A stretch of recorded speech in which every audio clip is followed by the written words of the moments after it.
ရှိမှလည်းဒါအကြံပေးတာပါနော်ဟုတ်ကဲ့နောက်လူငယ်တွေကိုနေရာပေးပြီးတော့ရွေးချယ်မယ်ဆိုလို့ရှိရင်တော့အကိုတို့ဒါတိုက်ကမှန်းလို့ရတယ်ပြည်သူများအားလုံးပဲမင်္ဂလာပါကျွန်တော်တို့ Rangoon Sport Room Channel ကနေပြီးတော့ကြိုဆိုလိုက်ပါတယ်ဒီနေ့ကျွန်တော်တို့ Rangoon Sport Room Channel ကိုဧည့်သည်တော်အဖြစ်ရောက်ရှိနေတာကတော့ကျွန်တော်တို့မြန်မာနိုင်ငံဖူဆဲအသင်းတစ်သင်းဖြစ်တဲ့ Pacific Sunfire အသင်းပိုင်ရှင်ကိုရဲဝင်းထုတ်ပဲဖြစ်ပါတယ်ကိုကြီးမင်္ဂလာပါကိုကြီးမင်္ဂလာပါကိုကြီးတစ်ချက်လောက်မိတ်ဆက်ပေးပါဦးပြည်သူကျွန်တော်ကတော့ Pacific Sunfire အသင်းဖောင်တာပေါ့နော်ကိုရဲဝင်းထုတ်ဖြစ်ပါတယ်ဒါဆိုရင်လက်ရှိမှာကိုကြီးဒီဖူဆဲအသင်းကိုကြီးကဒီ၄သင်းလောက်ထိကိုကိုကြီးကင်ထားတာပေါ့နော်ဒီဖူဆယ်ကိုကိုကြီးဒီအသင်းထောင်ဖို့အတွက်ဒီအသင်းအနေနဲ့ဝင်လာဖို့တော့ကိုကြီးဘယ်ဘလို့စတင်ခဲ့တာလဲဆိုတာလေးတစ်ချက်လောက်ပြောပြပေးပါဦးဖူဆယ်ကိုတော့အကိုတို့ကစားခဲ့တယ်ရပါတော့အသင်း2005ခုနှစ်လောက်တည်းအကိုတို့ကဒီဖူဆယ်ကိုအကျွမ်းဝင်လာအကိုကမြို့တော်စီပင်ကဒီလူငယ်အသင်းကနေအသင်းကြီးကိုစရောက်တဲ့နှစ်မှာမြို့တော်စီပင်အသင်းကလည်းဖူဆယ်မှာချန်ပီယံဖြစ်တဲ့နှစ်ပေါ့နော်အဲ့ဒီမှာအကိုတို့ကဖူဆယ်ကိုအဲ့ဒီကနေပြီးတော့အကျွမ်းလုံးဝင်ရှိခဲ့ပြီးတော့2006အဲ့ဒီမှာပဲဖူဆယ်နဲ့ပဲကိုကဘောလုံးကိုနားလိုက်တာပေါ့ဖူဆယ်မှာတန်ရပြီးကိုယ်တိုင်စော့ခဲ့တာကိုယ်တိုင်စော့ခဲ့ပြီးတော့အနားယူရတာကိုယ်တိုင်စော့ခဲ့ပြီးတော့ဒီအနားယူရတာတန်ဖြုတ်သွားတော့ဟုတ်ကဲ့ဒူးတန်တာပေါ့နော်အဲ့လိုဖြုတ်သွားတာအနားယူလိုက်တယ်အနားယူလိုက်ပြီးတော့ကိုမြို့နယ်ကိုပြန်တယ်ပေါ့နော်ကိုမြို့နယ်မှာဒီကလေးတွေကိုဖူဆယ်နဲ့ပတ်သက်ပြီးတော့ဟိုတင်သားလေးတွေပေါ့လီပြလေးတွေလောက်ခဲ့တယ်2009 2010မှာနှစ်နှစ်ဆက်တိုက်မြို့နယ်ပေါင်းစုံမှာကိုတို့ချန်ပီယံဖြစ်ခဲ့တယ်ပေါ့နော်အဲ့ဒီကနေစတယ်အဲ့ဒီကနေစပြီးတော့ကိုကဒီကြားထဲမှာဘောလုံးကြီးပေါ့ဘောလုံးကြီးမှာနီးပြမြို့နယ်အတင်းနီးပြအနေနဲ့ကိုလောက်ခဲ့တာပေါ့နော်လောက်ခဲ့ဆက်မှာခဏနားပြီးကိုကွင်းကြီးမှာနီးပြခဏပြန်လို့ဟုတ်လောက်တယ်အကိုတို့လောက်တော့2019မှာအကိုအပျော်တန်းတင်းလေးရအောင်ဆန်းတိုင်းကိုပါဝင်ရှင်မြိုင်ခွင့်ရခဲ့တယ်ရွှေပြည်သားအစီဆိုပြီးတော့ကိုလောက်ခဲ့တာဒီ2019ပြီးတော့ကိုတို့2021ဒီဥစ္စာတွေပြီးတော့ကိုဒါဘောလုံးကနေကိုတိတ်မလုတ်ဖြစ်တော့ဘူးပေါ့နော်မလုတ်ဖြစ်ပဲနဲ့2023မှာကိုတပည့်တွေကနေပြီးတော့ဒါဆရာကျွန်တော်တို့ဒီဖူဆဲကိုပြန်ပြီးတော့ကစားခြင်းလဲဆိုတဲ့အချိန်မှာအဲ့ဒီမှာကိုတို့ဟိုနေမောနော်ဒီဟိုအပျော်တန်းလိလေသူတို့ဒီအဖွဲကျော်ကလောက်တဲ့အချိန်မှာကိုတို့ဝင်ပြကတ်လေးအမေချာကတ်မှာဝင်ပြိုင်တယ်ဝင်ပြိုင်တော့ကိုတို့ကွာတာဖိုင်နဲ့အဆင့်တီရောက်တဲ့တော့ကိုတို့ဒါလီတူရှင်မိုင်ကိုရခဲ့တယ်ဟုတ်အဲ့ဒီနှစ်မှာကိုတို့ကအဆင့်၄ပဲရခဲ့တယ်အဆင့်၄လာတယ်နောက်တဲ့တစ်နှစ်မှာကိုတို့ကဒီလီ1ထိဒုတိယပေါ့နော်လီ2မှာဒုတိယရယူလီ1ကိုတက်လာဟာအဓိကတော့ရွှေပြည်သာမြို့နယ်ကလေးတွေကိုပဲအခြေခံပြီးတော့ကိုတို့ဒါလီ1ကိုတက်လာတာဟုတ်ကဲ့လွယ်တော့မလွယ်ဘူးเนาะကိုကြီးတို့ဒီစခဲ့ရတဲ့အချိန်ကနေဒီအဆင့်ပေါ့ဒီအမေချာကတ်မှာနေရာတစ်ခုရောက်အောင်စူးစမ်းခဲ့ရတယ်အဲ့ဒီကနေမှလီ2ကန်ခဲ့ပြီးတိုင်းလေလီ1ကိုတက်မရောက်ခဲ့ဘူးကိုကြီးလီ2မှာတစ်နှစ်ထပ်ကန်ပြီးတော့မှလီ1ကိုရောက်ပြီးတော့လီ1မှာဟိုလက်ရှိစော့နေတယ်အဲ့တော့ကိုကြီးဒီလက်ရှိမှာဆိုရင်ကိုကြီးဒီအသင်းတွေမှာပေါ့ဒီအခက်အခဲရှိတယ်ကိုကြီးဒီကလေးတွေကိုထိန်းချုပ်ရတာတွေဒီလူငယ်တချို့လူငယ်တွေကြတော့နည်းနည်း control လုပ်ရတဲ့အပိုင်းတွေခက်တယ်ပေါ့အဲ့လိုကလေးတွေနဲ့ပတ်သက်ပြီးတော့ကိုကြီးတို့ဒီအုပ်ချုပ်စီမံတဲ့အပိုင်းမှာဆိုရင်ကိုကြီးတို့ဘလို့အခက်အခဲလေးရှိခဲ့လဲကစားသမားနဲ့အခက်အခဲကတော့တော်တော်များများတော့အခက်အခဲရှိတာပေါ့နော်အကိုတို့ဟိုပုံမလင်းပြကိုဆိုလို့ရှိရင်၄တင်းမှာကိုကပုံမလင်းပြကို16နှစ်ရောက်တင်းရယ်19အတင်းရယ်ဟိုဝူမန်လီမှာတတင်းပေါ့နော်ဝူမန်လီကတော့3နှစ်ရှိပြီပြိုင်တာပေါ့နော်ဒုတိယနှစ်မှာကိုတို့တတရရဒီနှစ်ကတော့ကိုတို့အဆင့်9မှာပေါ့နော်အဲ့လိုမျိုးရှိတယ်နောက်တော့ဟိုလက်ရှိဟိုအတင်းကြီးပေါ့နော်ဟိုလီကံမဲ့အတင်းကြီးပါဟို၄တင်းမှာကလေးတွေကဒီ16နှစ်ရောက်ကြတော့ကလေးတွေကဒီကျောင်းသားလေးတွေဖြစ်တယ်လေကျောင်းသားလေးတွေဖြစ်တော့ကိုတို့ကသူတို့ရဲ့ဟို training အချိန်ကြီးอ่ะဗောနော်နည်းနည်းကျောင်းတက်တာနေနဲ့ညှိတော့တချို့မိဘတွေကဒီဘောလုံးနောက်ကြဝိုင်းမလွတ်ချင်တာတော့ဘာလို့ချက်တာတွေဖြစ်တယ်ဒါပေမဲ့ကိုတို့16မှာအဆင့်2မှာရှိတယ်ကိုတို့လက်ရှိကိုတို့အဆင့်2မှာရှိတယ်ဒါပေမဲ့ကလေးတွေလည်းတော့တယ်နောက်တော့ကိုတို့ရွှေပြည်မျိုးနယ်ကဒီဘောလုံးမျိုးဆက်ပေါ့နော်မပြတ်အောင်ရွှေတာကကလေးတွေဒါပြောမှဆိုမျိုးနယ်အတိုင်းတာနဲ့ကိုတို့ဒါဟိုလောက်တဲ့ပုံစံမှာဒီကလေးတွေမျိုးစောမပြတော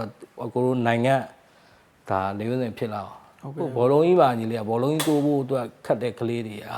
အကိုတို့16နှစ်အောင်မှာဟိုအကိုတို့သူဟိုဆိုလို့ရှိရင်ဒုတိယကြော့ဆိုအကိုတို့တင်ပို့ပြီးတောက်လာတာဟုတ်တယ်ကိုကြီးတို့ဒီကျွန်တော်တို့တွေ့တယ်ဒီကလေးတွေပိုကောင်းလာတယ်ပထမအကြော့အတက်ဒီစော့တာလေး16နှစ်အရွယ်မှာတယ်တော်တော်လေးကိုဖူးဆဲကို နားလည်နေပြီလို့ပြောလို့ရတယ်ဒီကလေးတွေဒါလေးတွေပေါ့သူတို့အခြေခံလေးတွေရှိသွားရင်လေအခြေခံလေးရှိဒီ16နှစ်မှာဆိုသူတို့40စင်ထွက်မယ်ဆိုရင်ဒါအကိုတို့ဒါတစ်ချိန်မှာများလင်းစင်သွားဟိုအကိုတို့ကပလန်တစ်ခုညီလေးပလန်တစ်ခုက3နှစ်ပေါ့3နှစ်နောက်3နှစ်မှာဒီကလေးတွေရဲ့အရေးချင်းနဲ့အကိုတို့အတင်းကြီးကိုပံ့ပိုးနိုင်မယ်အနေထားကိုရှိတယ်ရှိတဲ့တော့ဒါရေရှည်ပလန်နဲ့အကိုတို့ကပြန်ပြီးတော့ဟိုလောက်ရမှာပေါ့နော်ဟုတ်ကဲ့ဒီ16နှစ်ယောက်ပြိုင်ပွဲလေးလုပ်ပေးတာလေဒီအဖွဲ့ကျော်လုပ်ပေးတာလေကျေးဇူးတင်ပါတယ်ဗျာကျေးဇူးတင်နေပြင်ဟိုရေရှည်ကျွန်တော်ဟိုအကိုတို့ညီမလေးစင်ဖူဆယ်အတင်းတွက်လဲပို့ပြီးတော့ကောင်းလာမယ်ဟုတ်တယ်ဟိုဘာဖြစ်လို့လဲတခုပဲပြောချင်တာအကိုတို့တခုပဲပြောချင်တာဒီညီမဒီ16နှစ်ယောက်ပြိုင်ကိုနှစ်တိုင်းပေါ့ဟို16နှစ်16ဟာလားနောက်နေ့ဆို16နောက်နေ့ဆို18အဲ့လိုမျိုးလေးပြိုင်ပွဲကျင်းပပေးနိုင်မယ်ဆိုရင်ဒီကလေးတွေကမပြတ်တော့ဟုတ်တယ်ကိုဟုတ်တယ်မလား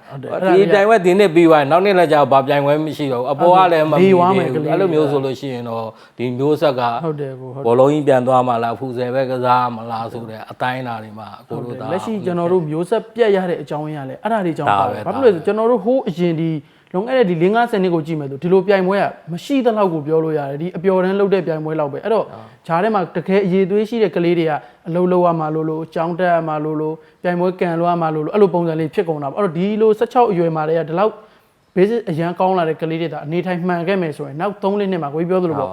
လက်ရွေးစင်အသင်းကြီးကိုကောင်းကောင်းကြီးသူတို့ကအကူအညီပေးလာနိုင်တဲ့ကလေးတွေဖြစ်လာနိုင်တဲ့ကလေးတွေရှိတယ်နော်အဲ့ဒါလေးတခုတော့ကောင်းတယ်အကိုကြီးပြောသလိုဆောနာဘလို့ပေါ့နှစ်တိုင်းသာလှုပ်ဖြစ်မယ်ဆိုရင်တော့ဒီကလေးတွေအတွက်ကဒီကလေးတွေအတွက်တင်မဟုတ်ဘူးဒီနိုင်ငံလက်ရွေးစင်အတင်းတော့ပါရွှေပဲပေါ့ဒီကလေးတွေကဟုတ်နောက်တစ်ခုကပေါ့ကိုကြီးဒီကျွန်တော်တို့ဖူဆယ်မှာဒီနောက်ပိုင်းနှစ်တွေမှာပေါ့ဒီနောက်ပိုင်းဒီ2နှစ်3နှစ်မှာအရင်ကောင်းလာတယ်ဖူဆယ်အရွေးတစ်ခုကပေါ့နော်အရင်တိုးတက်လာတယ်အဲ့ဒီပေါ့ကိုကြီးဘယ်လိုမြင်လဲကိုကြီးဒါဘယ်လိုမြင်လဲဆိုတာဒါဟိုအပေါ်တဲ့ဟိုလောက်နေတဲ့လူတွေပေါ့နော်အသေးကကျေးဇူးတင်ရမှာပေါ့နော်ဟုတ်ကဲ့ကိုဒါတော့ဒီရောက်တာဒီတစ်နှစ်နှစ်တည်းမဟုတ်နောက်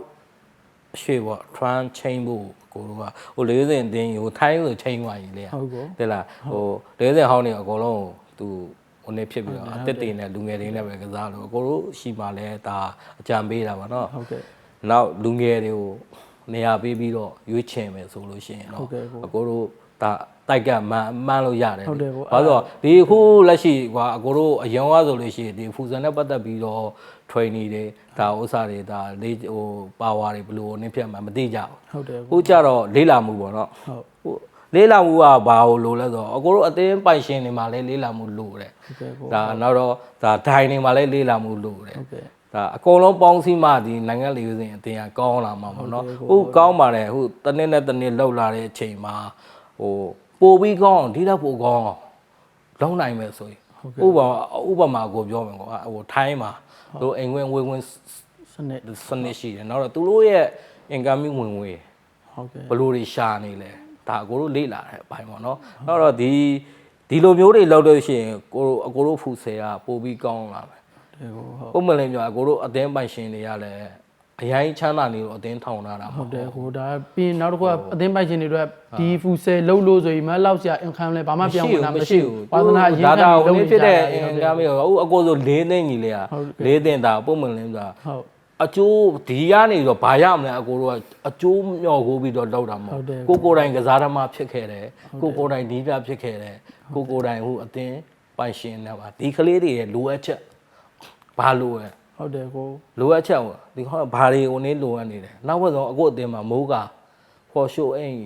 းကလေးတွေလိုချင်တယ်ဟုတ်မင်းတို့ဟာလာငါလိုချင်တဲ့တိုက်ကြရဖဏတ်တင်ရပေးမယ်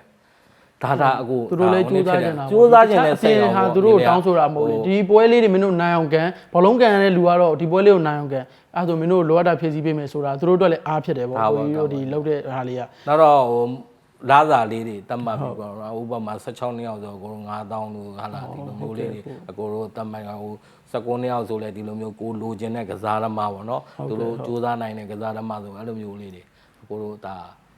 ပံပိုးပေးနိုင်မှာပံပိုးပေးမှလည်းကစားသမားဆိုတာအကိုတို့ငယ်ကဆို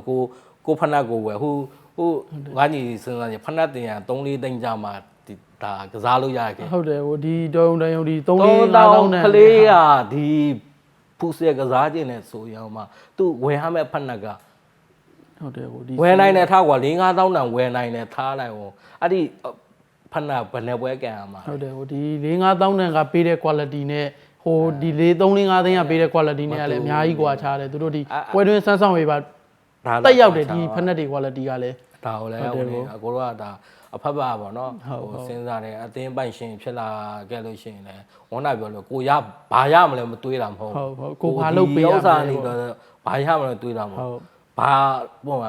အကိုတို့ရဲ့ပီတိပဲစားတာအကိုတို့ရှိရကလေးတယောက်ကလေရွေးစင်ပါသွားတယ်ဆိုတော့ငါတရားမွေးထုတ်ပေးတာဆိုတယ် ဒီကိုတင်လေရွေးစင်များများပါလေဒါအသင်းပိုင်ရှင်တွေပူပျော်လေပဲဘာလို့ဆိုဒီသူတို့လေရွေးစင်ဖြစ်လို့လေကိုဘာမှပြန်လာလုပ်ပေးတာမဟုတ်ဘူးဒါပေမဲ့ဒီကောင်တွေဒီပလေယာတွေဒီ4 5ယောက်ငါစီရသွားတဲ့လေရွေးစင်ဆိုတာကိုဒီ PT ကိုယူကြတာဗောဒီအသင်းပိုင်ရှင်တွေကကိုဆိုလို့ရှိရင်အများကြီးဒါဘောလုံးကြီးမှာကို